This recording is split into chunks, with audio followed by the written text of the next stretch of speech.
Hello, everyone. This is our Internships 101 session for School of Visual Media and Performing Arts. My name is Michael Sarro. I am the Assistant Director for Career Employer Engagement at Magner Center. I'm also the Career Counselor for the School of Visual Media and Performing Arts. So if you have questions about your resume, cover letter, doing mock interviews, internships, mentors, you'd come to me, and then we would talk about your career possibilities. So I'm actually joined by Gabriella Centeno, who is one of our college assistants at Magner Center, and she's also a TV radio major. So we're going to share some advice today about internships, the importance of internships, how to maximize the internship.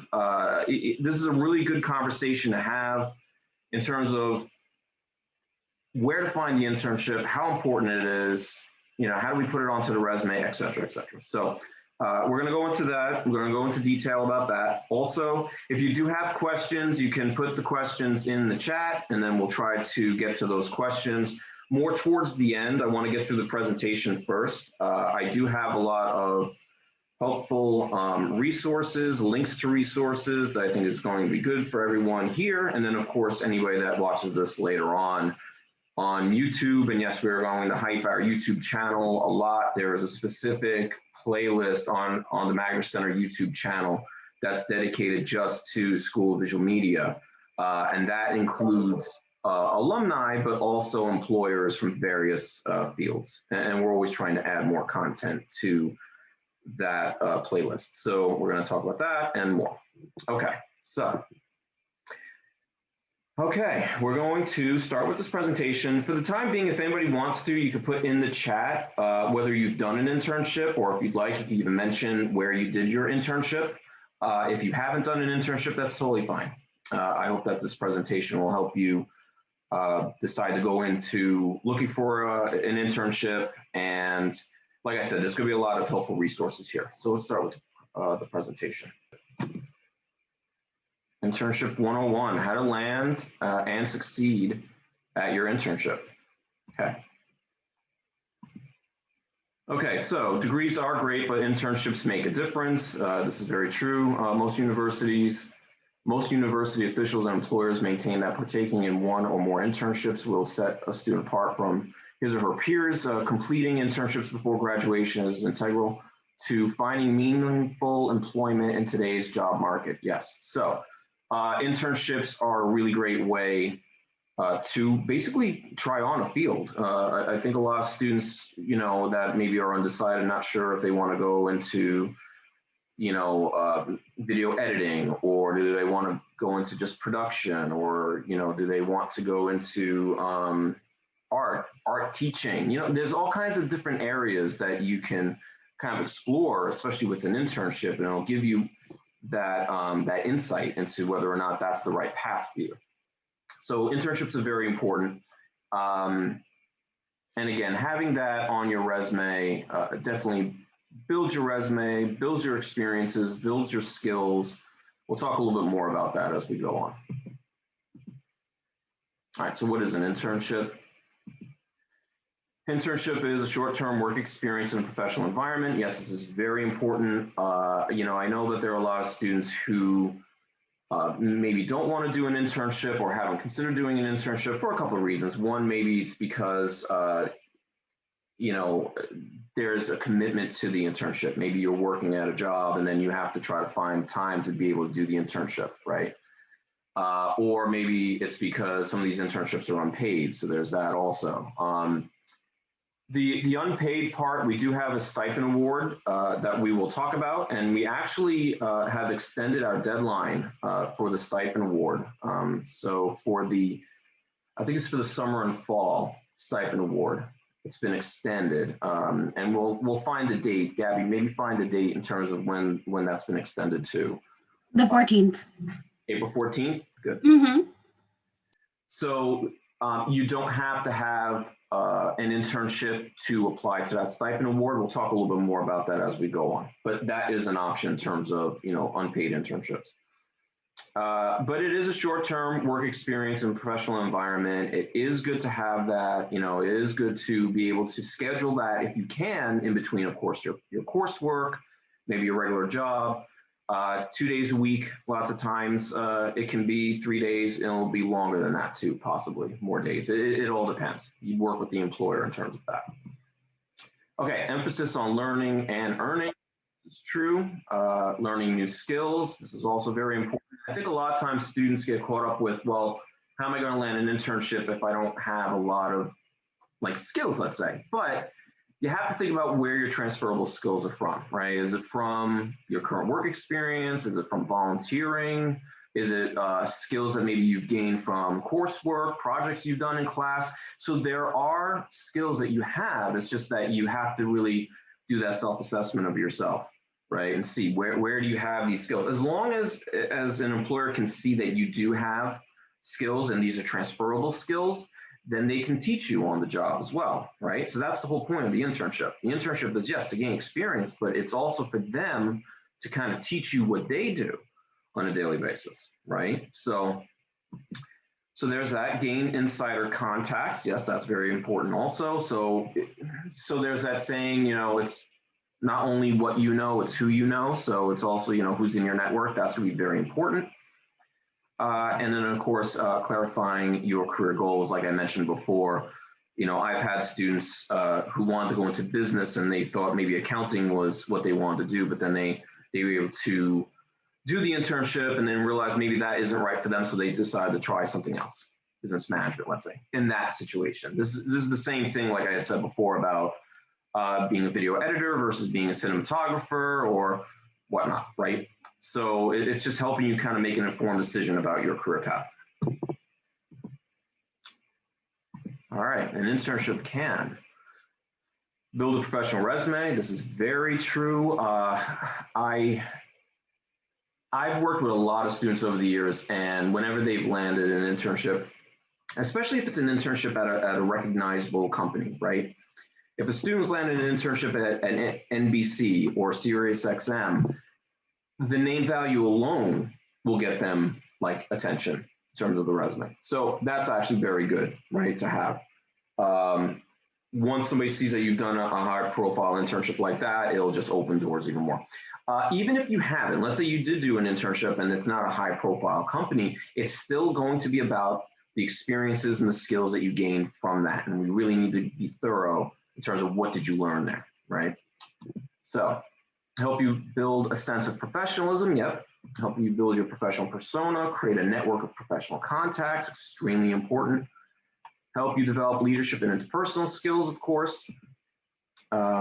Defray college costs if it is a paid internship, right?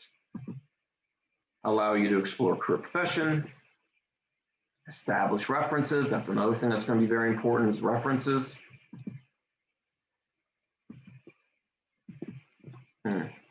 Hold on. Sorry. There we go. Increased employment opportunities. So yes, people can, it depends on the employer. I have heard stories of students who do get hired from the internship itself. That's really great. You know, you do the internship, they get to see how you are there, and then you could get hired there in a full-time capacity. Has that happened? Yes, that's happened a lot of times. Does it always happen? No, but it is an option, and I think you should always conduct yourself at an internship in that way, because the idea is, you know, maybe later on, let's say you do your internship, and then let's say 6 months or a year later, if you still stay in touch with the people that you interned with, and an opportunity has arisen at that company 6 months or a year later, then that's an obvious kind of entry point there. You could always say, it's like, you know, I did the internship here, it was really great, and that could be a way to kind of lead you into a full-time position, right? Even after the fact, right? And I've had people that have interned at certain companies and then they ended up working there, but like years later. So always remember that too, that's an option. Okay, so we've got a really great video here with Shizoda, who talks a little bit about her experiences with her internship. So I'm not sure if this is going to play audio, so we will see. Let me actually get out of this for a second. I'm going to stop sharing for a moment. Okay, and then I'm going to try to share again, make sure that that plays. plays. Because it's a really great testimonial in terms of the importance of internships. And again, you're hearing it from students who have done it. So share sound. It should work.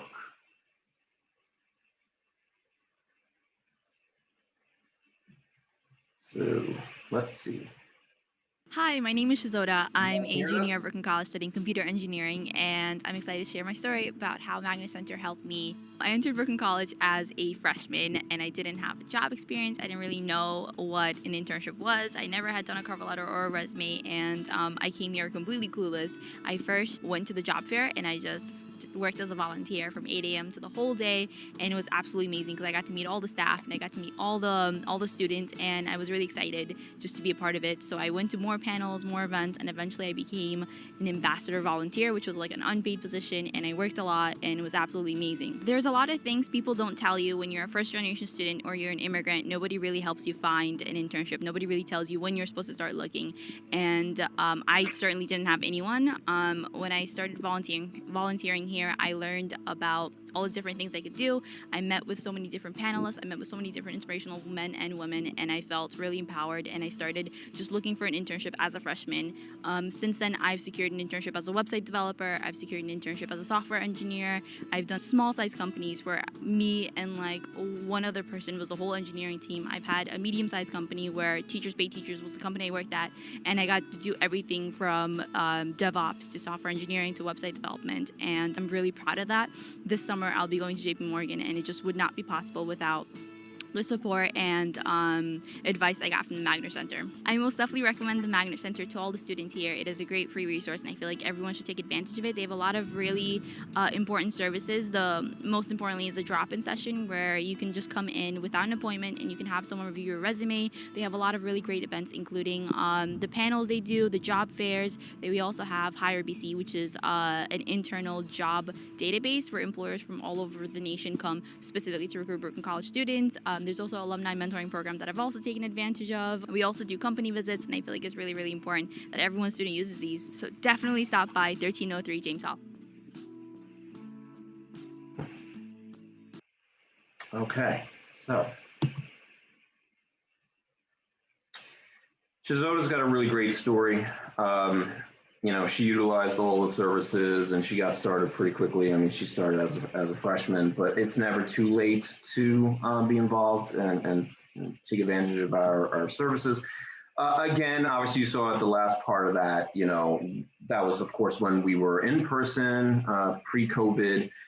We have in the last year stayed pretty productive. We continue to do career panels, and we still are doing career panels. Actually, we have a few career panels at the end of the month coming up, so there is that. The mentoring program, yes, we're actually going to be revising the mentoring program, but again, the idea of you speaking with somebody who's in the industry is really great. And I've always told students, when you meet with the mentor, you really want to get like what the daily, tasks are that they do, sure, but then also like what are some of the daily challenges? The idea in terms of meeting with a mentor is just making an informed decision about that career. So other than doing an internship, meeting with a mentor and getting insight in terms of what they do on a daily is also very important, right? So, and yes, I mean, once, knock on wood, once, more and more people get the vaccine and we start going back in person, probably hybrid first, and then, being in person again, obviously our resources are going to be there. You can still meet with counselors now to talk about your resumes, cover letters, etc. So that is still an option. So everything is still available. We actually even did recently a virtual company visit with a company named Aon, which was really great. So I hope that we could do maybe more of those virtual company visits as well. So let's continue. What types of internships are available? All right, there are a variety of internship experiences for all majors and various forms of compensation. Definitely paid. How can you go wrong with that? Everybody like being paid, that's good. There are also unpaid internships. This is true, about 50%. That doesn't mean that the internship can't be valuable, right? So even if it's an unpaid internship, they actually may be extremely valuable to do it. And this goes back to the stipend awards and being able to be compensated for that. We can talk about the stipend awards in a bit. Yes, you can receive academic credit. Right, the stipend awards. All right, so I could talk about the stipend awards. Basically, if you apply to the stipend award and if you are selected, it's very competitive. We get a lot of students who, apply to this and there's only a certain amount of funding that's available, right, to compensate a student for an unpaid internship. So the application process, the most important thing is a couple things. One, obviously your resume should be as flawless as possible. We'll talk about resumes in a little while. But then also your answers to the essay questions are very important, okay? And you definitely want to spend time really making sure that you're hitting upon all the important points in the essay answers, okay? Why do you need the funding, right? Everybody has a need, but what is yours specifically, right? And how important is this internship going to be to you? All of that is extremely important, and that's what I've noticed over the years. Okay, students that can kind of convey that, really go into depth about why they chose this field, why this is going to be so important to them, that's going to be important for you to stand out, right, from your applications. Some students, the reason why I don't get it is that they don't go into detail about it enough. And that's the thing, and it's so competitive, so keep that in mind in terms of really being able to convey why this is so important to you, right? Okay. What else do we have here? Right.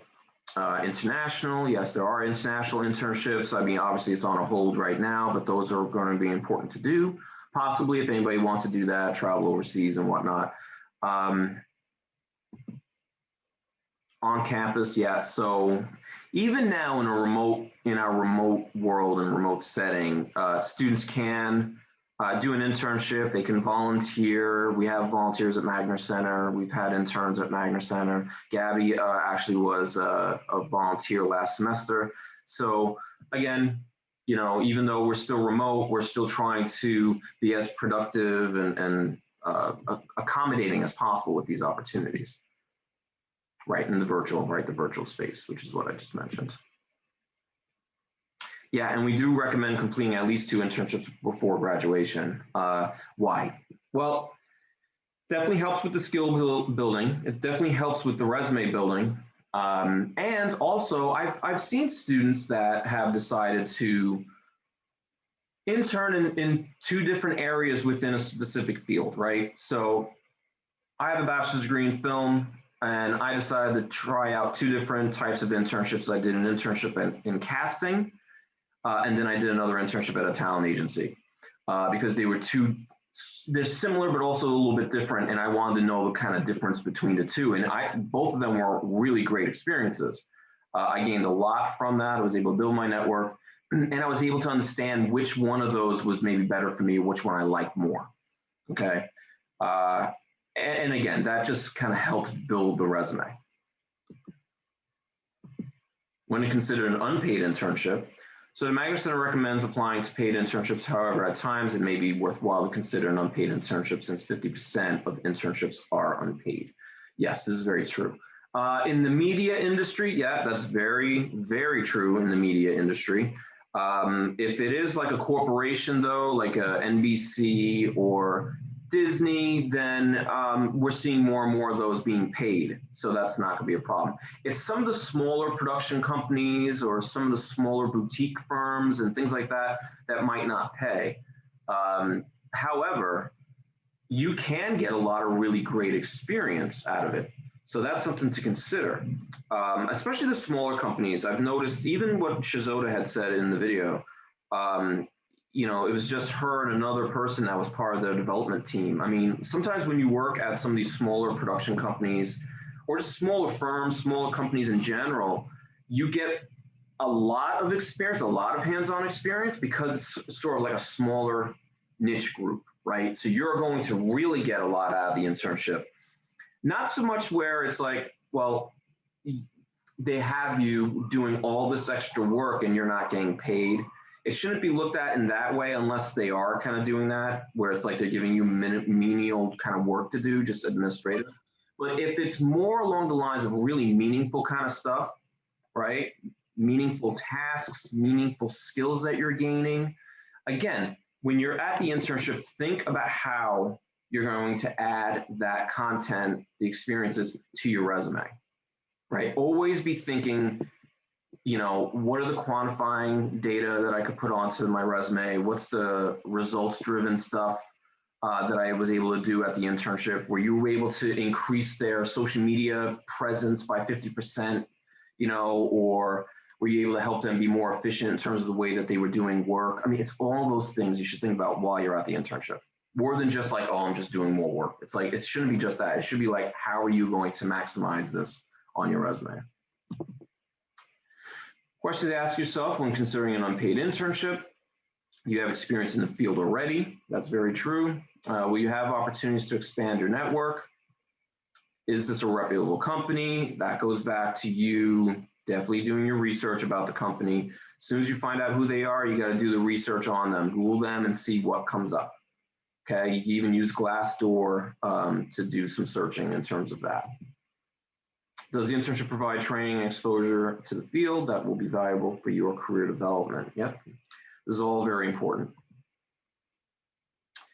Yeah, and you could go to this tiny URL here, tinyurl.com, paid and unpaid internships for more information about that. Okay. What is a stipend award?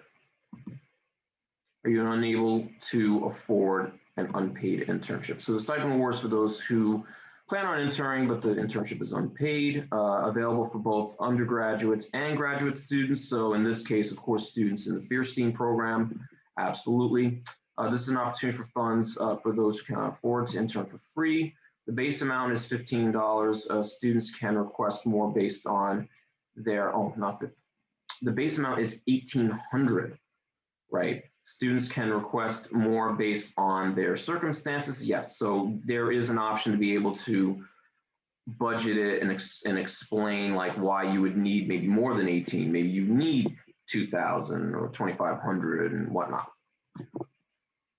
For spring, deadlines in October, and for the fall, the summer and fall, the deadlines in March. But as we mentioned before, it has been extended to April 14th. And for more information, visit tinyurl.com/Magner stipends. Okay. Stipend awards, very important. And again, this is good that we are talking about it now because like we said before, the deadline has been moved. And like I had mentioned before, you don't have to have the internship lined up already. You can apply first, go through the entire process, and then you'd have to look for the unpaid internship afterwards. If you do have an unpaid internship already lined up for the summer or the fall, this is perfect then also. International internships, of course, allow you to experience another culture, prepare you for 21st century globalized marketplace, can earn you academic credit, strengthen your resume.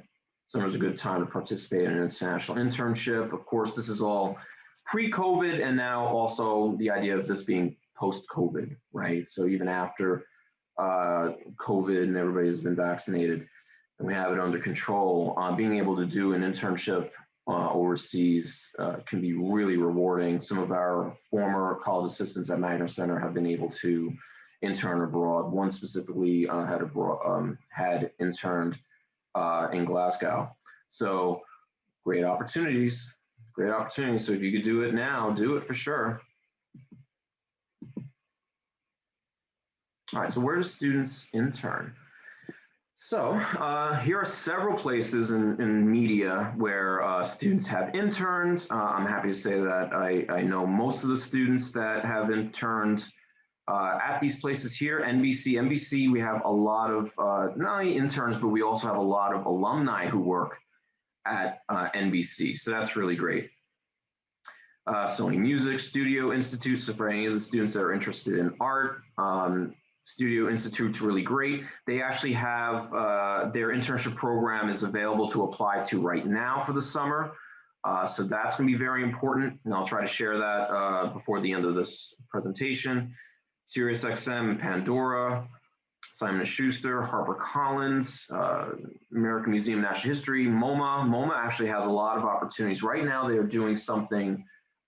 We have a partnership between MoMA and CUNY.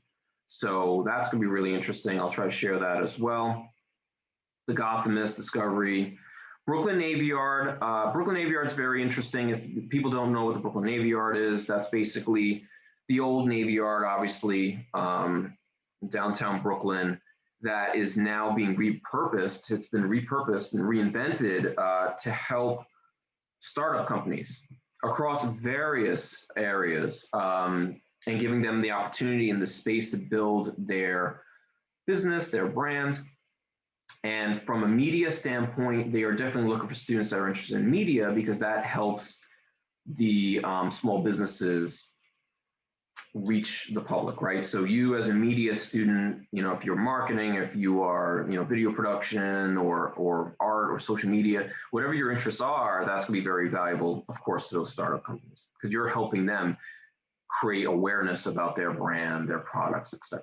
So definitely consider Brooklyn Navy Yard. They do hire a lot of our students.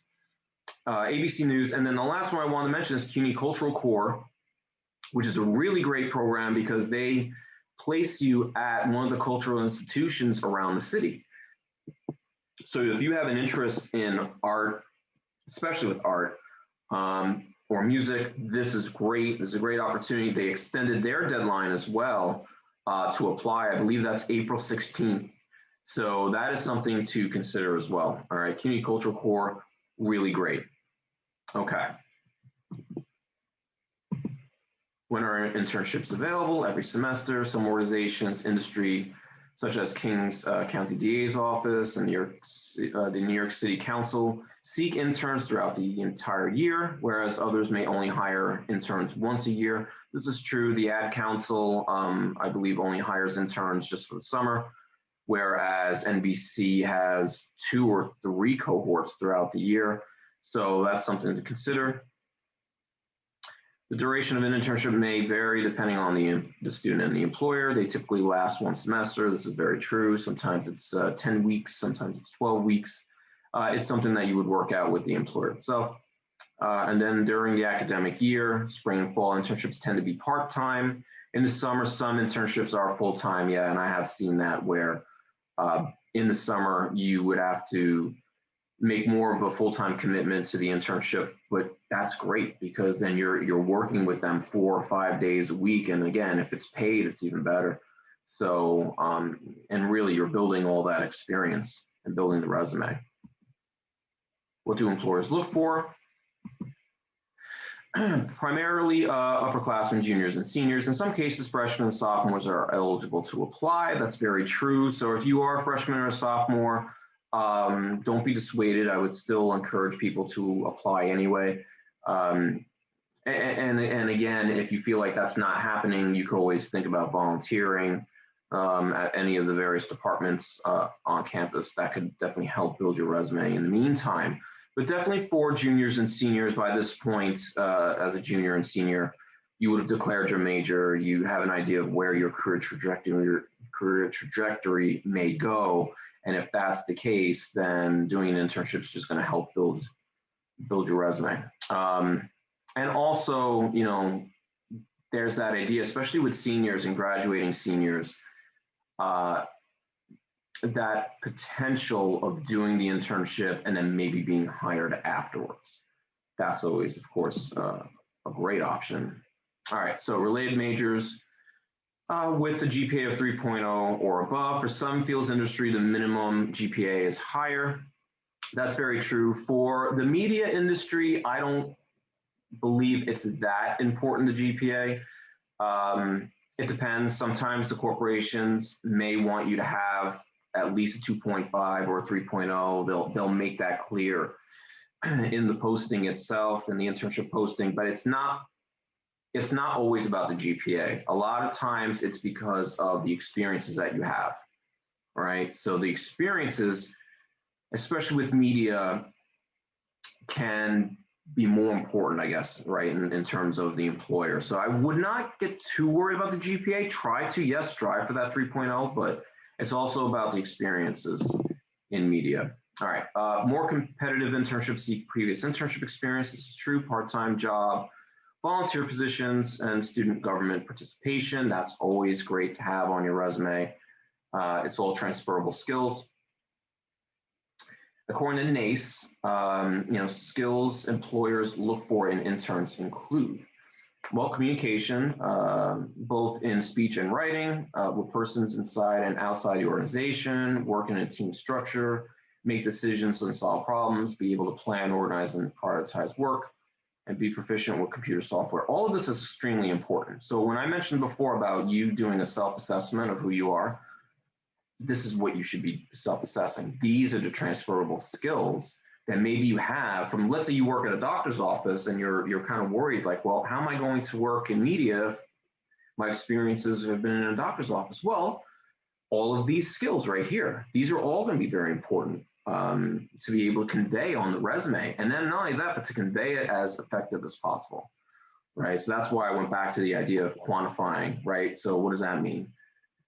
If you are answering more than 50 or 100 phone calls on a daily basis, that's great. That should be on the resume. People need to see what type of workload you can deal with, what kind of work ethic you have in order to be able to stay effective, right? So in terms of how many patients, let's say, you were dealing with, or if you were helping them problem solve things, what was that? Was it their insurances, et cetera, et cetera? So again, self-assess who you are and those skills that you possess from your experiences that might not relate to the field. Okay, and in terms of computer software, again, for the media industry, yes. I mean, again, Adobe Premiere, Final Cut Pro, Avid, DaVinci, there's a lot of different programs that are very important. What else is there? Avid Media Composer. Yeah, so there's a lot of things to consider. And of course, the social media platforms as well. Obviously, Facebook, Twitter, Instagram, TikTok. I mean, again, most of us here are all media people, so then that means it's all going to be about content creation, engaging your audience. So knowing how to use those platforms is going to be important. All right, and there's a tip. Additional requirements may vary depending on the employer and industry. I'm always telling students, look at the internship or job description, definitely make note of certain key buzzwords, and I'll talk about this a little bit later when we talk about resumes, but certain key buzzwords from the job description, you're going to need to make sure that some of those buzzwords are on your resume for something called the ATS, the Applicant Tracking System, or the Automated Tracking System. I will get back to that in a bit. Okay. How do I prepare before even applying? Hold on one second. Okay, meet with a career counselor, right? So you always meet with me, even if you're not really sure what area to go into in terms of a field. Like, there are a lot of students that are undecided, and they need to make an informed decision. So maybe before they do an internship, maybe they want to meet with a mentor. That's an option. We could talk it through. We don't help students necessarily declare a major or courses that you need to take in terms of the major itself. We don't really do that. Once you know what you want to do in terms of a career trajectory, possibly, that's when we can, like, if you've already decided, well, I definitely want to go into media, I want to go into film, but I'm not sure which area in film, we can talk that through. I mean, lots of times it has to do with what your interests are. And that's why doing an internship or meeting with a mentor is going to be important. Or even coming to any of our career panels, or even just watching videos on our YouTube channel to help give you some more of that information about that field. Plus, you have to do the research about that field too. All right, and you can do that by going on Vault.com and Glassdoor, and I'll talk a little bit more about that later. Okay, so conduct research regarding your career. Yep. And define your goals, complete all self-assessment tests available, explore your skills, values, and interests. So if you go on our YouTube channel, there are videos there focusing on something called the Color Q. The Color Q career assessment is an assessment that you take, and it basically narrows down what your potential career paths could be, your career interests. What's your ideal work environment? Who's what kind of ideal boss is right for you? It's those things, right? And again, it narrows down what potential fields that you would be good at based on your personality. Okay, so the color cue can give you a little bit more insight into potential career paths. All right, so there is a video about that on the YouTube channel, so I would suggest that anybody that wants to take that, the links are there and you can check that out. Identify companies and industries of interest. I mean, I've mentioned that to students. We've spoken about like what would be the ideal company for you to work at, and let's look at that, list them out, what would it be NBC? Would it be Disney? Would it be Discovery Channel? Like what would it be, right? So not only would you, actively kind of check on any job or internship opportunities on their social media, maybe even on their careers pages. That's all very important to do. Choose a major early. Yeah, that's going to be important to kind of make that decision. So again, the color cue can sort of help in terms of narrowing a field down, but you'd have to do the research definitely. And I would also suggest to speak with specific departments as well. I mean, you can use the CAS, which is the Center for Academic Student Advisement. So CAS is really great, but then I would also suggest going to the actual department itself. Go right to the art department, go right to the film department, whatever it may be, and have a discussion with some of the people there. Right, and participate in career panels, company visits, and networking events. And like I said, we are still hosting quite a few of those. And get a mentor, as I mentioned. I think getting a mentor is important because, again, they'll kind of give you the inside track on what that particular field is. And I've had students change their career track because they spoke with somebody and they gave them their honest, opinion in terms of what the field is like. And it's okay to ask the alum. And it doesn't even have to be an alumni mentor. It could be just a professional contact that maybe you met at one of our events. It's just helping you make an informed decision, right? So, and it's totally okay to ask them what some of the daily challenges are like, or what do they like most about their job? I mean, those are all important questions. Okay. What does a strong resume include? Okay, so move this over here. Right, so student organizations plan to take on a leadership role in college. Yes, so if you do have any type of organizations, even now, virtual memberships, that's always great to have on the resume. Work or internship experience, of course, very important, as we mentioned before. Campus engagement, student government, student newspapers, yes. Students that are interested in journalism, I definitely direct them towards the BC Vanguard, which is the college newspaper. If a student's interested in radio, I would suggest WBCR, Brooklyn College Radio. You could always contact them on their social media, or you would just talk to somebody in the TV, radio, or the TREM department. TV radio is now TREM. Television, radio, and emerging media. So you can have a discussion with someone there. Volunteering, yep. So staying active, I definitely would suggest volunteering. As I mentioned before, Gabby was a volunteer. We have another volunteer that's with us now. This was good to stay active during the pandemic. I mean, you don't want to have too much of,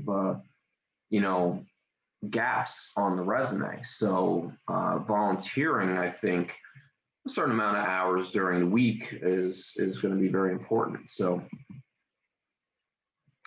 career-related events, so conferences, career panels, company visits, skill building workshops. So that's all going to be very important.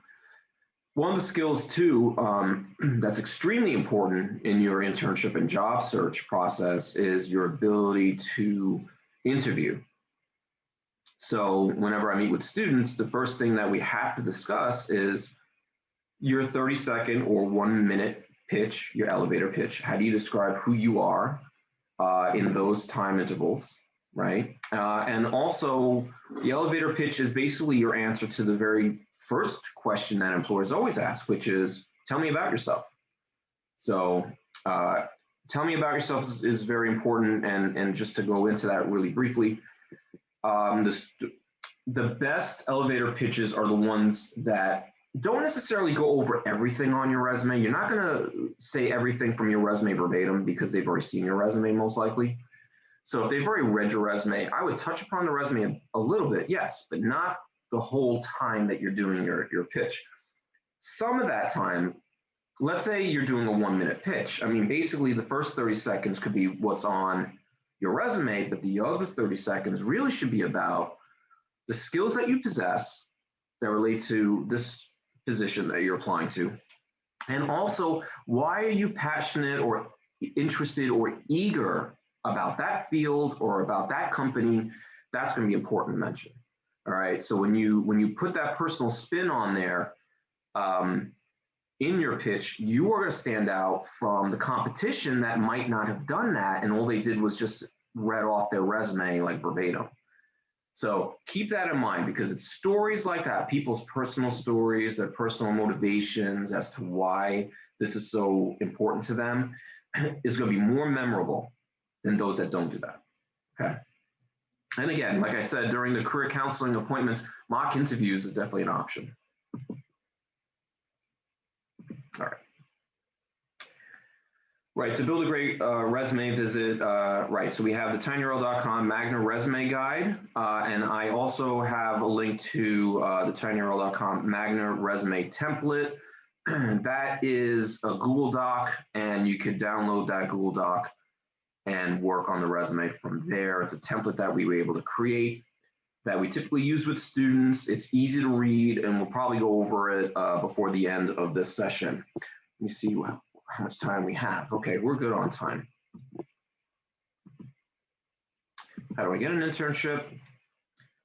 All right, so steps to landing an internship. The search the internship websites, specific industry websites, company websites, LinkedIn, HireBC. HireBC is our job site, so everybody should have an account on there. You should be able to log in and do some searches there on HireBC. I do send mass emails out about internship and job opportunities through HireBC. So you should be getting emails from us, from something called HireBC or Simplicity.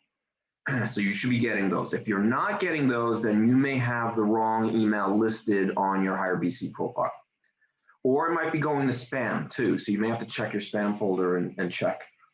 Okay, LinkedIn, yes, LinkedIn has job boards. You know, I know a lot of people have LinkedIn, but they don't really use it. Now is a good time to use the LinkedIn, and I could talk a little bit about LinkedIn a little bit later, but LinkedIn is, of course, very important, not only to build your network, but also research companies. There are job boards there. There are professional organizations that you could join.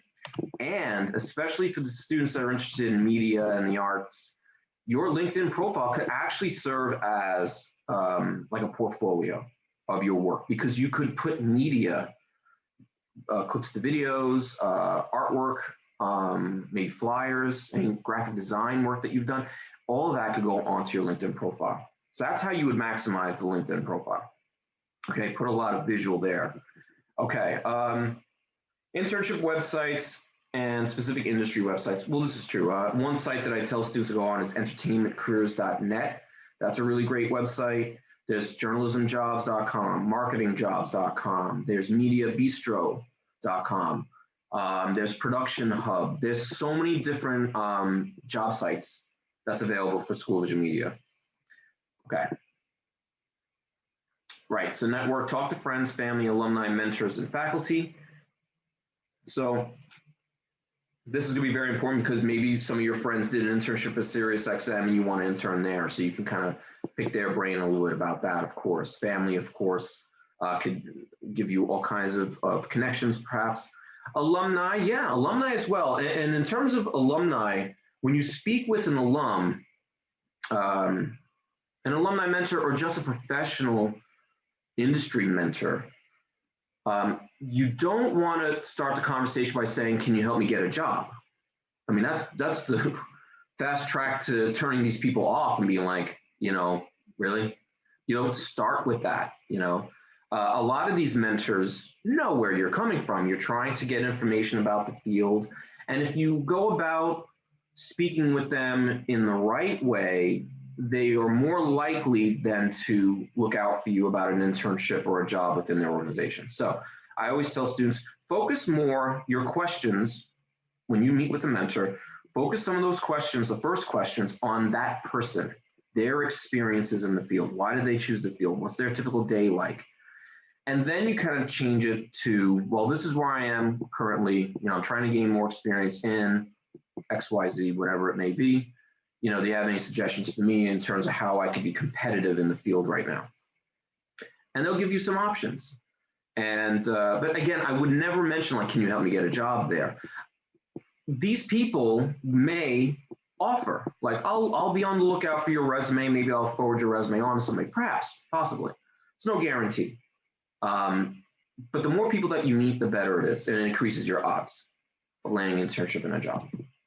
And one more point, yeah, faculty and people like us at the Magner Center, we just know so many students that have now graduated and now are alumni and work in various fields. So I know everybody I know people that have become journalists, TV anchors, actors, production assistants, production managers, cinematographers, artists, marketing professionals. There's so many. So something to keep in mind when you talk to faculty and then counselors like myself. And then attend career fairs. We had our career fair about a week or two ago. And we did have some employers that were looking to hire school vision media students, recruiting presentations and employer presentations, like info sessions. At the end of this month, I'm working to try to get a couple of marketing organizations to do an info session. And that's going to be important because then if you were to apply to any of their opportunities, if not now, maybe in a couple of months, you could still refer back to the fact that you had attended an info session that they spoke at and that you were really interested in what they were saying about the company. That's perfect. That's a perfect icebreaker. Okay. All right, so important resources to help you land an internship.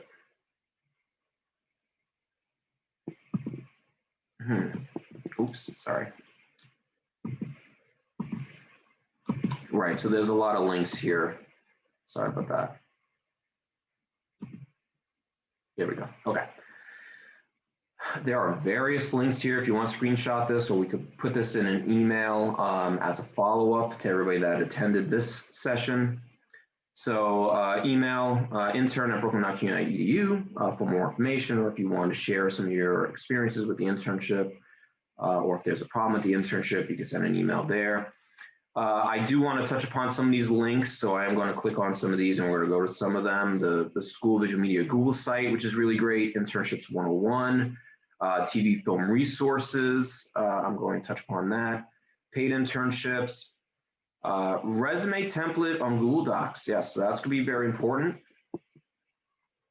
Right, we mentioned that before, so that is there. It's already pre-made Google Doc resume format.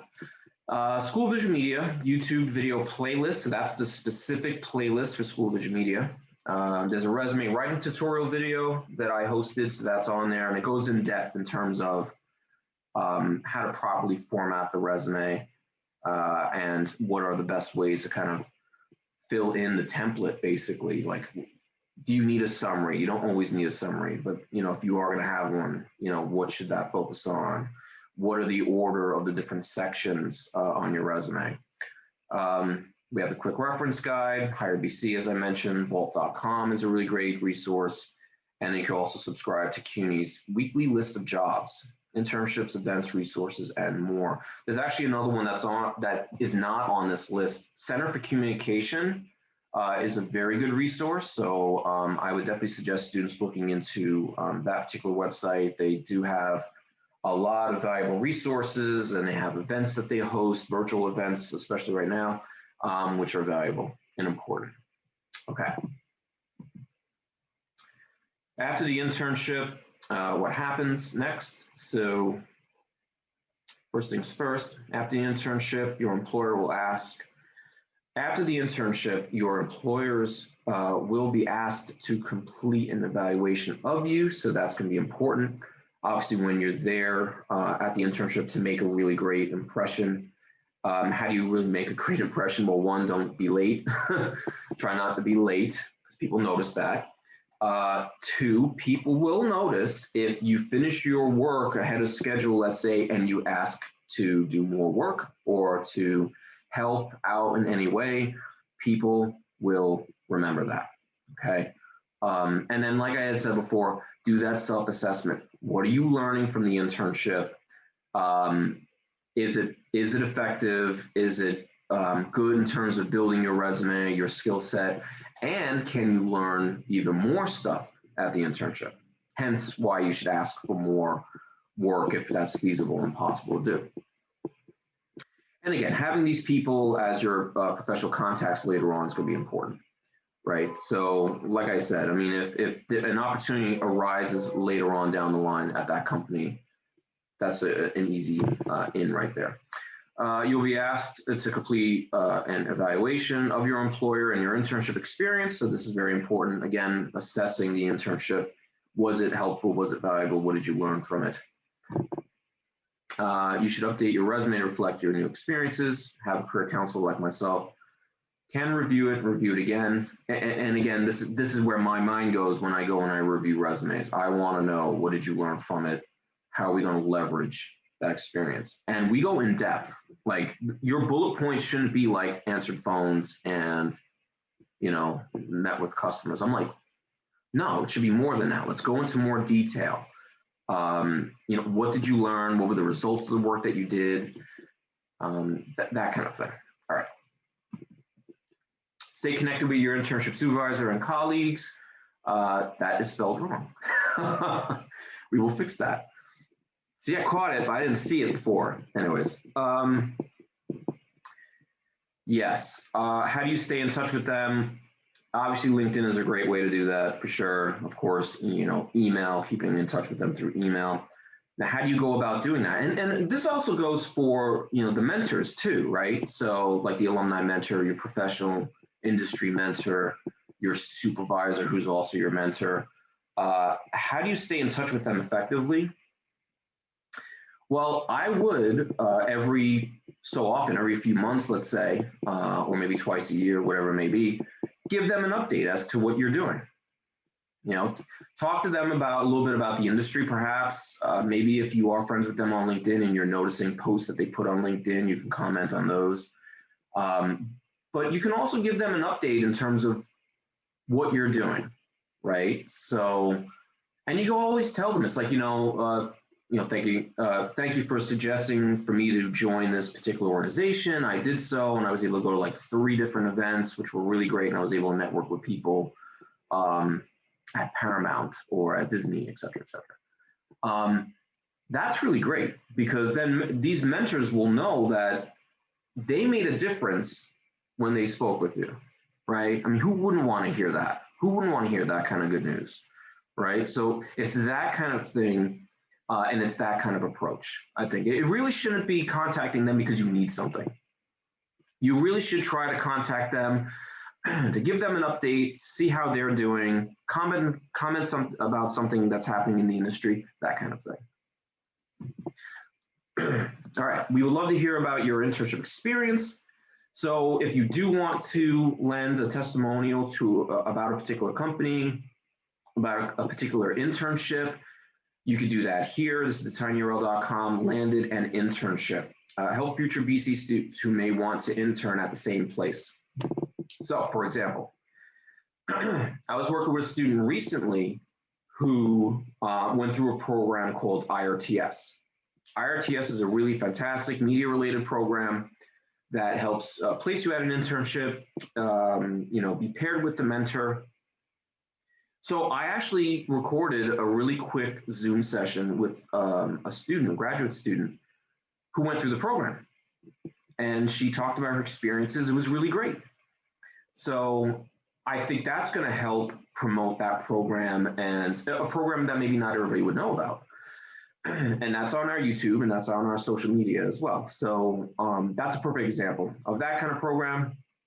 CUNY Cultural Core, all kinds of opportunities. Okay.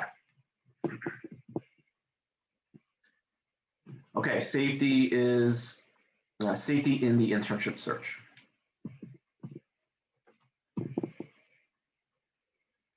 Right, there are hundreds of internships posted each year, and the college cannot pre-screen each posting. This is very true. Students should use precautions when contacting and meeting a potential employer because they are strangers. Meet only in safe public places when and where there are other people around. This, of course, goes without saying, but also in the virtual space as well. Let's see. Right, so visit more, all right, for more, visit the tinyurl.com employer red flags for more information. You can also email intern@brooklyn.cu.edu with any concerns. This is very important. Yes, there's a lot of spam. There's a lot of red flags and just employers that are not really employers, or they're employers that just kind of want free labor. These kind of things you should be highly aware of, and that's why doing the research about the company is going to be important. An internship is never going to work, like a legitimate internship or job is never going to ask you to pay for like training or ask for money from you, right? It's not about that. So if you do see things like that, you can let us know for sure, but review the red flags. And like I said, I mean, whenever I tell students to go on entertainmentcareers.net or Media Bistro, do a Google search on those companies, go on LinkedIn, go on Glassdoor, do the research about who they are. Yeah. Okay, so right now we'll take a break. Let's do a Q&A. So if you do have questions, put it in the chat. I do want to review some of the links that were in the presentation, and I'll go through some of that, and maybe I'll go through the resume very quickly.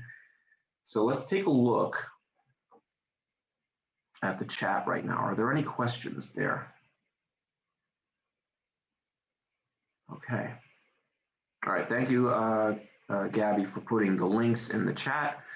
There are various links there. Yeah, the CUNY Cultural Core application is there, which is great. And then there's the MoMA one as well.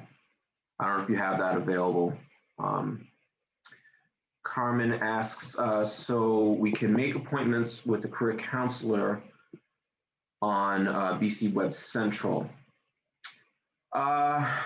No, I think the most effective way to make an appointment now, two ways.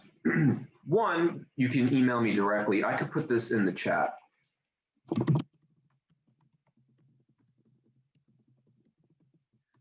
can email me directly, or you can email careernews@brooklyn.cuny.edu. If you do email me directly, it may take some time because I get a lot of emails. It might take me a little while to kind of respond, but that is one option. The other option, of course, is Career News, and that would go to some of my colleagues there, and as well as our director, and then we would be able to schedule something there as well. So that's probably the best way to do that. And then you can highlight exactly what it is that you'd want to talk about. Is it color Q? Is it mock interviews? Is it resume? I mean, first and foremost is you have to have your resume on point. That's the most important thing that we have to get done, because that is your marketing tool. That's the first thing an employer is going to see. So I always start with the resume first. All right, and I'll go over the resume template in just a second. Does anybody else have any questions? Put it in the chat. Also, if you want to share whether or not you've done an internship or not, you could put that there too. Have you done an internship? You can mention where you did the internship. That would be fine as well. Carmen said she did. Okay, good. Also, you could put down what your major is. What your major is, or what your career interest could potentially be. So Carmen, like, what's your major, and what area are you interested in? Okay, so Carmen, you're saying that you're worried that you won't be able to get an internship this semester, for the spring semester. Well, I mean, we're in April already, yeah. So I mean, I have seen people land an internship in, let's say, October, well into the fall semester, like that has happened. Right now, though, I mean, it really is going to be fall, summer and fall internships. So you're going to want to think about that. In the meantime, maybe doing a volunteer type of opportunity somewhere, or gaining a mentor in the time being before getting an internship could help. Okay. All right. So Carmen, your major is digital arts. Right. You finished your associates with graphic design. All right. Digital arts. Okay. Good.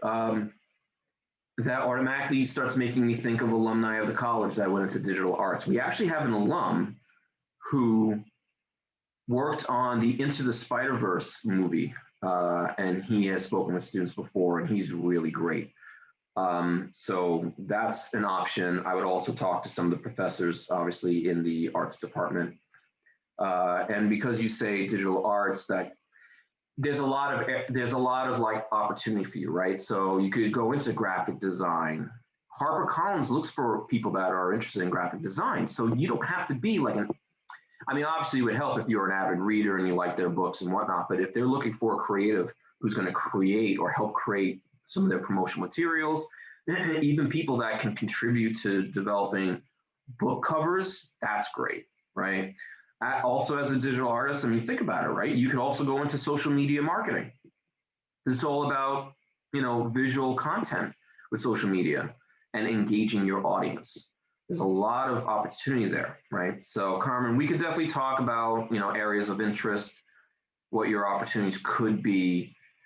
So that's an option. And for anybody else that's here that haven't mentioned like what your major is, or you're not really sure what your career path is, that's my process when I meet with students. I want to get to know like what's your interest, what are you interested in, where do you see yourself? You're not sure, we talk it through. Okay, and then we talk about where does your skills where can they be lent to, where can they go? Okay, so I think was there a question? Oh, yes. All right. So there's also a program called CUNY Summer Corps. That's happening soon. Gabby, I guess maybe just put that text in the chat. We don't have any links to that yet, but we are going to be sending that around to students. So check on our social media. If you're not following us on social media, please do. We are trying to put as much internship and job postings on our social media. Gabby actually helps us with that. She does a lot of really great work with the Magner social media, especially Instagram. We had received so many opportunities this semester that we had to do something new, which was bundling job postings into one post. So sometimes you'll see, you swipe and then there's like 10 opportunities. And there's plenty of stuff that just became available for the summer and the fall.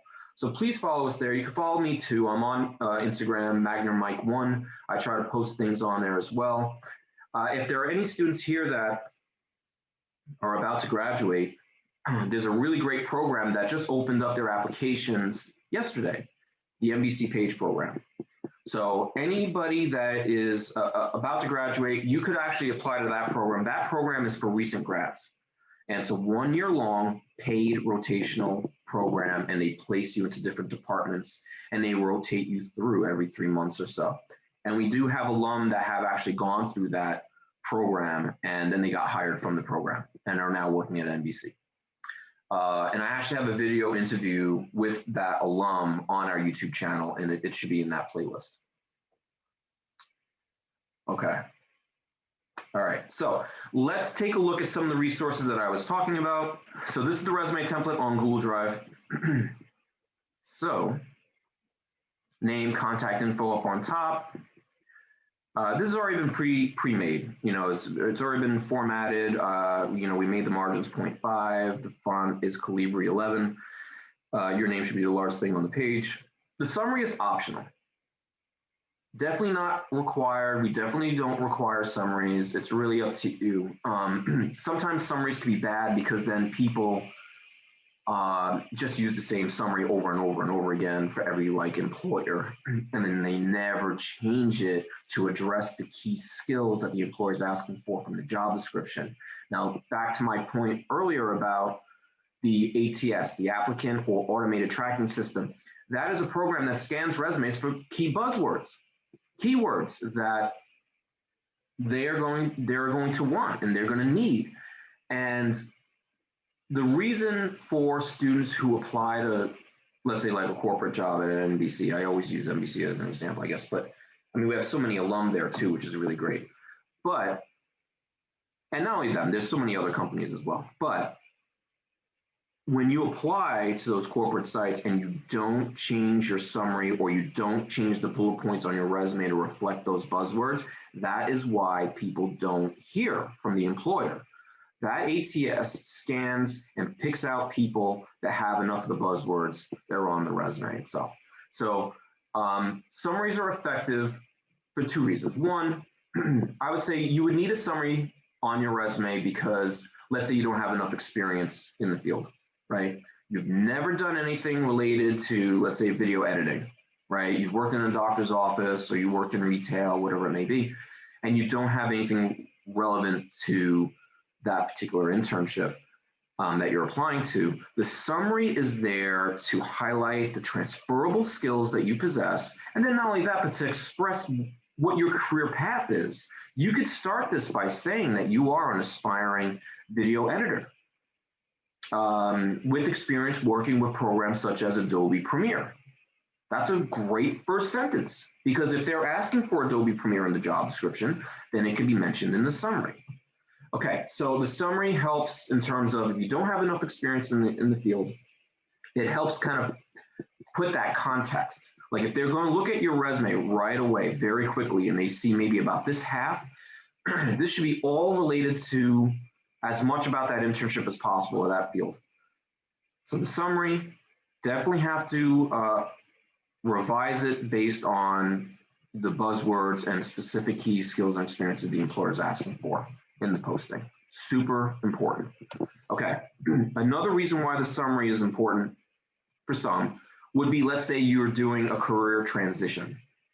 Let's say you started out as being a music major and then you decided to switch over to marketing, let's say, as an example. And you have a lot of experience that was related to music. All right, so how are you now, because if somebody looks at your resume very quickly, they're going to ask themselves like, well, this person is heavily into music. We're looking for a marketing person.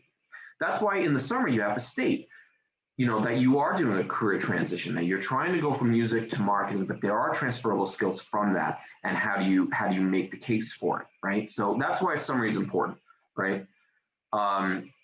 Explaining the career transition and trying to then leverage the skills that may relate to that position that you're applying to. Okay. Like I said, you don't always need the summary. I do help students. Once a student has enough experience in the field, like I worked with one student who wanted to be a cinematographer. And once she worked on several student films, her own projects, she did an internship that was a photography internship. Once she had that on the resume, she didn't need a summary. Because when somebody looks at her resume, it's obvious that she's a cinematographer and that she's a photo editor and a photographer. It's obvious. You don't need it anymore. You could also do something else here underneath your name. You could say,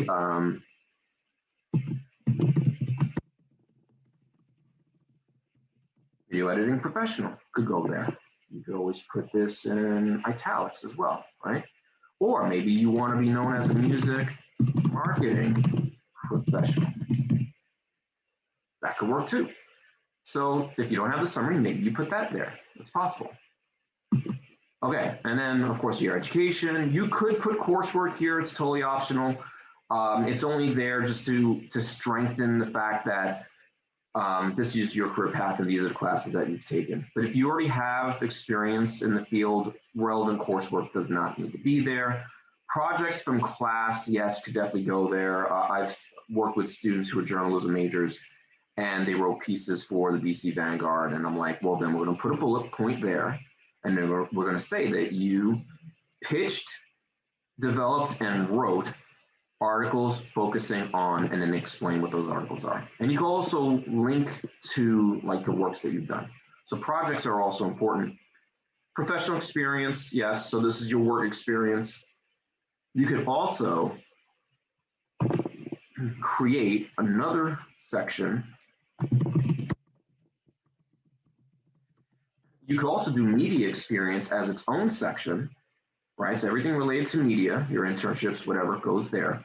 And then the professional experience are your experiences at, let's say, a pharmacy or a doctor's office that doesn't relate to the field. It's still on your resume, but the media experience gets seen first. Like I said, when people scan your resume literally for like 8 seconds, they'll get to about here before they're like, they'll find interest or not, right? So we need to kind of do that. Skills, of course. So if you don't have a summary, the skills section can be there. And then memberships is here as well. Skills could also be moved up a little bit higher too. So remember, keep in mind that all these sections can be moved around, right? So let's say after you've graduated, let's say you're a year or two out from graduation, do you need your education first? No, you don't have to put the education first. You could actually move the media experience, whatever it may be, to the very top. So then right away, they're like, all right, well, this person is a video editor. This person is an artist. This person is a graphic designer. Boom, right away. They'll be able to see it. Okay, let's move on to some other parts too as we're starting to wind down. This is, I don't know if you guys can see this. Can you see this, Gabby?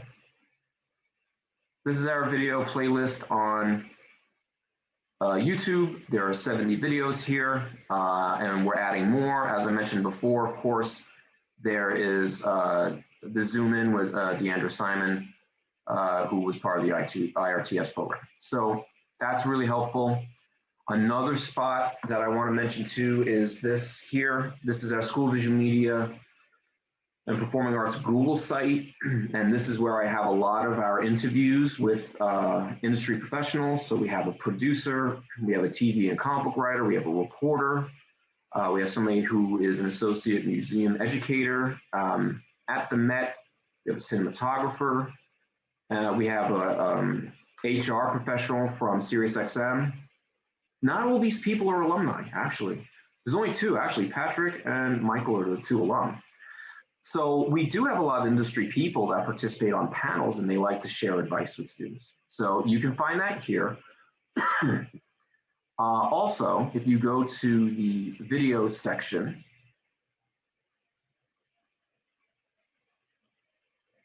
and you scroll down, there are clips from specific Zoom sessions that I did last year. So we have Lydia Hu, Patrick, Rajendra, who's really great, playwright, director, and activist. He's fantastic. He's an alum of the college. And as I mentioned before, Kristen Gordon is the MBC Page. She's really great. She shares some advice about the Page program itself. So these are quick clips, but then also if you go to the events tab, this is where we have our Zoom sessions in their entirety, which is where this session is most likely going to go. So we have an entire session with the Brooklyn Navy Yard. We had an entire session with the production coordinators at the Late Show with Stephen Colbert, and so much more. Yes, we have an iHeartRadio talent, Shanice Charles, who's absolutely fantastic. Of course, Rajendra and more. Okay, so a lot of resources here, Zoom sessions in their entirety, so you can find a lot of that.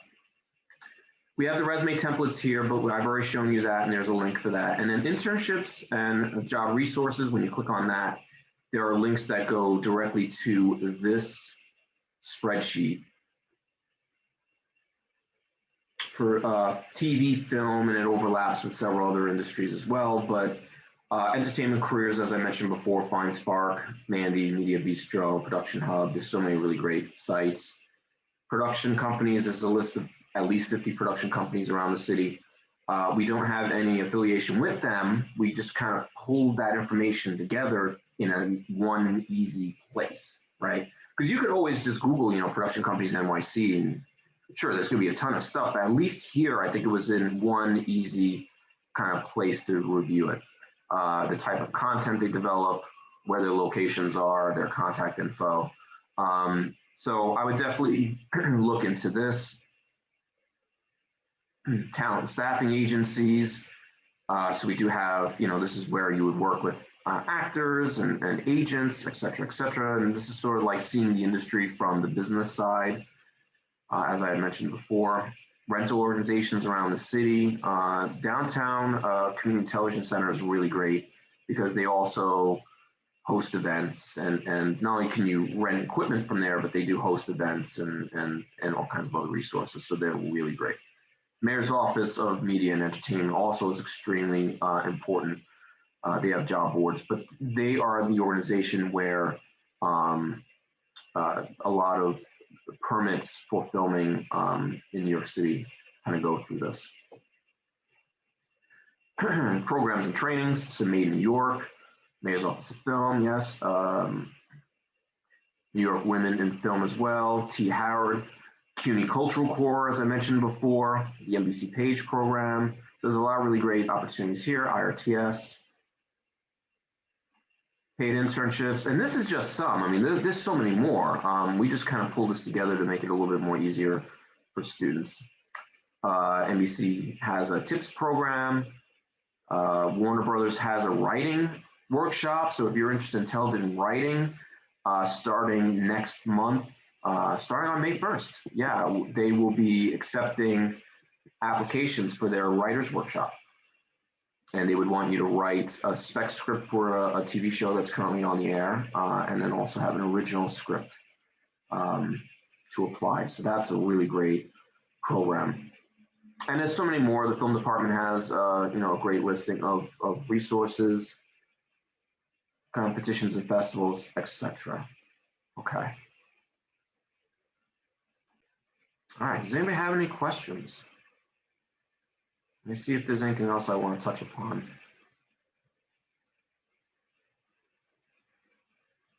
That's basically it. Yeah, that is basically it. I think I've touched upon everything that I feel could potentially be helpful in terms of your internship and job search. I do have one question. I was curious about when I heard about the mentors, and I think I was away from the room, so I didn't get to hear it. Can you kind of elaborate a little bit more about how to go about seeking a mentor and how to go about building that relationship? Absolutely. Absolutely. I could definitely talk about that. And I'm going to bring up LinkedIn, because there's a really great resource on LinkedIn. Let us see. So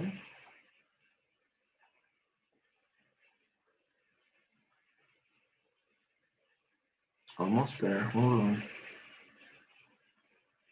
I'll put this link in the chat. All right, first things first, let's talk about LinkedIn, because that's going to be important in terms of being able to find a mentor, especially an alumni mentor. So this is the Brooklyn College LinkedIn page. And if you go to alumni, and I'll put this link in the chat, there's 79,000 people that come up. So if you have a specific interest in working at NBC or Disney or Discovery or The Gothamist or the New York Times, you can actually put those companies there. If you have a specific industry like marketing or media scoring, screenwriting, you can do a search for that, and then people will come up. Okay, and so we could go about it in two ways. In terms of the mentors, the mentor program right now is being revised, but we've been hosting group mentoring sessions. So we have an alum come to a virtual panel, and they have about 20 minutes to speak about their experiences in the field and then take questions from students. So we've been doing that.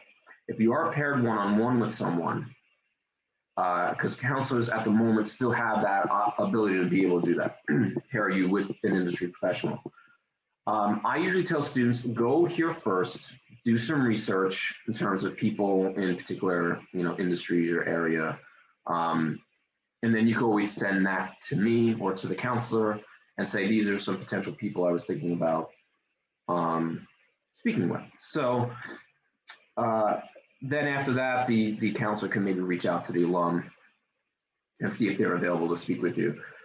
We would do that at least once, in one instance, we could potentially do that. But then after that, I mean, ideally, that's what we try to do, at least try to pair a student with one mentor. But then after that, what I would suggest is you reaching out to the alumni and sending them a brief email, a message through LinkedIn. Brief, again, I saw that you're an alum from college and you're currently working in marketing. That's also my career trajectory. I was thinking about maybe I could speak with you about your experiences in the field. Do you have any time to kind of chat? Something brief. Do not put your life story in there. Do not go and say, can you get me a job there at New York Times because I love it. None of that stuff. So I think it's being very short to the point and sending messages to them. And there is an icebreaker because they're alum of the college and you're a current student or recent grad. So that works as well.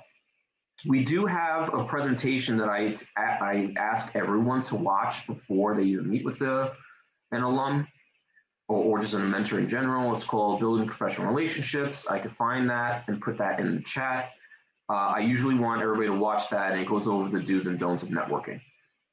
Okay, so we're currently, like I said before, we're currently revising the program itself, but that's how we've typically sort of gone about that in terms of pairing a student with a mentor and how that process works in terms of research. And this is a great way to research, going on this page and looking for alumni that's in your area, okay?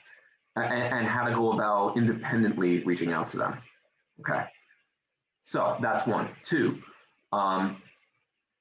usually we encourage students to obviously come up with 5 to 7 questions that you would ask these people, whether you meet with them in person, virtually, on the phone. You should have 5 to 7 questions, and they should be geared towards the alum first. And this also goes with non-alum. It should be really about them first. Why did they choose that industry? What do they like the most about it? What's the typical day like for them? What are their daily challenges like? You want to make an informed decision about that particular career. So you're going to want to know that information to make an informed decision. So the first couple of questions are about them, and then you would talk more about who you are, where you're currently at with your career path, right? So then you could ask them, like, what could you be doing right now to kind of make yourself competitive? Are there any organizations that you could join? Would they be interested in looking at your resume? They could potentially do that. You can even ask them if they have any contacts that would be good for you to speak with, right? So maybe they could recommend you to any of their contacts. So you could do that as well. And again, this is all about growing your network. So that's how a lot of successful pairings have gone down, between alumni and students. Being conscientious of their time, about their experiences, making it about them, making it about a conversation. It's information that you're obtaining, and the more people that are in your network, the better it is. And like I said, the most effective way of staying in touch with them would be every so often following up with them to talk about, updates in terms of what you're currently doing, right? So maybe they gave you advice that they told you to join an organization and, add a membership to your resume. And then you went to several of these, let's say, events that this organization was hosting. And then all of a sudden now your network is even bigger than it was before. And then it led to you landing an internship somewhere. You can always message the mentor and say, hey, thank you for that advice. So again, giving them some career updates would be great. And also if you follow them on LinkedIn, you could also comment on any of the posts that they may have, any kind of posts that they put on their profile on LinkedIn. You can like it and comment, and that's a great way to kind of stay sort of like on the radar of the alum. So do you have any other questions about that? I mean, that's usually the process in terms of students and mentors and alumni mentors. And like I said, I think this is a great place to start. And again, just speaking with the career counselors, we've been doing this for most of the counselors at Magna Center, if not all, have worked there for more than 5 years or more. So we've known a lot of students who are now alumni and have served as mentors. So that's really great, in various areas, across various industries. This is the BPR presentation. It's in the chat. This is a really great resource. Again, I want people to kind of look at this, review this presentation, the do's and don'ts of networking. And then after that, you can speak with a counselor. If there is a potential like alumni mentor, maybe you found on LinkedIn. So I think that could work too. But definitely watching this first would definitely help. Does anybody else have any other questions, or do you want me to go into any other things about the mentoring or about resume or anything like that? I just have one more question if nobody has another question. Just because this was all really helpful, and it's been great to hear how the steps to take for everything. But is there any like takeaways that you would recommend that we initially do once we finish with this presentation? Anything that we should strive to, information that we should read first, and things that we shouldn't take initiative to do, right from the beginning? Because there's a lot of information, a lot of links and everything. Yeah, no, there's a lot of info, and I know sometimes it could be overwhelming, but then I'd rather and I've met with students sometimes where I've shown them all these links and they're like, wow, there's a lot. And I'm like, well, you know what? That's a good thing. All right. Because we have to take our time and pace yourself. But it's good that there are so many links to resources and so many options, because I think whenever a student feels like they're lost or they don't even know like what to do, the fact that you see all these links, the fact that you have all these templates and the website and the Google site and all that stuff, there are options there. So you should feel good that you shouldn't feel like I have no idea what to do, like where do I start? Or are there any resources? There are plenty of resources. I think the first thing that you should do is work on the resume. That is the very first thing that we have to get done. That's the marketing tool. That's the first thing an employer is going to see. So the resume should be done first. That is without question. Then after that, you could have a conversation with the counselors about internship search, or even if it's like you're unsure of what area to go into. Obviously, an internship is important to help you make that decision, but also finding a mentor, perhaps talking to somebody in your specific departments would definitely help too. But first things first, resume. After the resume is done, right, then you start doing some searches for potential internships and looking at their job descriptions. That's going to be important because we want to see in the job descriptions what are some of those keywords that the employer is mentioning. And then you have to do that self-assessment. Look back at the resume. Do you have the skills that they're mentioning, the experiences, the computer programs? That's going to be important too. Then after that, there's other things. There's the mentoring, yes. There's the career panels. I mean, it doesn't hurt to attend a career panel to hear from an employer or an alum. So that's going to be important as well. If you can do any kind of volunteer work, or again, I'm assuming most of the students that are here are, obviously you're all School of Vision Media, so then that means that you are creative in some type of way. So as Carmen said before, she is digital arts. So if she's working on her craft, she's working on her own things, that's really great outside of the college. I've told students to have an interest in journalism. If you're not working on an article, you should be working on, well, if you're not working on an article for the college newspaper or for class, why aren't you writing an article for, let's say, LinkedIn that you can share? Or it's for your, a blog that you do. There's all kinds of stuff. So I think, especially with the students in the arts, media and the arts, because we're creative, we're creating content. And even if you're not working in the industry or you didn't land an internship just yet, then you could still be active by creating this content, because all this content can then be shown on the resume. Yeah. So I don't want to deep dive it too much. I think just if you guys have questions, you can email me. we could potentially meet during a Zoom session, and then we would talk things through. And again, some of you probably are in various areas of where you are, right? In terms of not only college, but like what your career goals are going to be. So if there are freshmen, sophomores here that are undecided, we could talk. If you're a junior or a senior that is looking to do an internship, yes, we can talk. If you know that you are trem or film, but you're not really sure where to go within those areas, we could talk. And recent alum too, up to about 6 months or a year, we could potentially meet. However, just keep in mind, because of being short-staffed and everything else,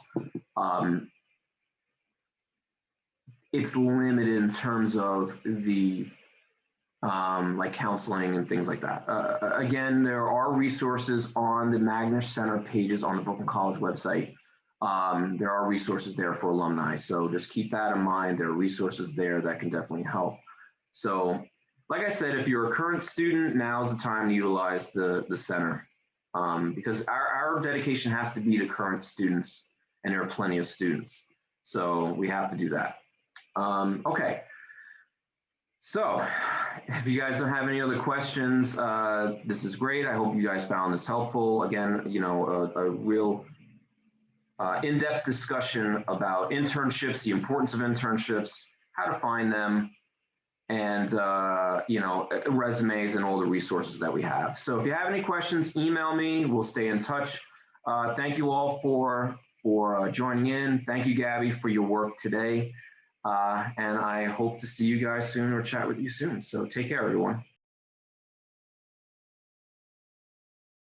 Make sure to check out the My Career tab on the BC Navigator app, where you can track your career progress based on the amount of credits you've earned, stay updated on upcoming events from the Magner Center, and watch our videos for insight and advice on your career field.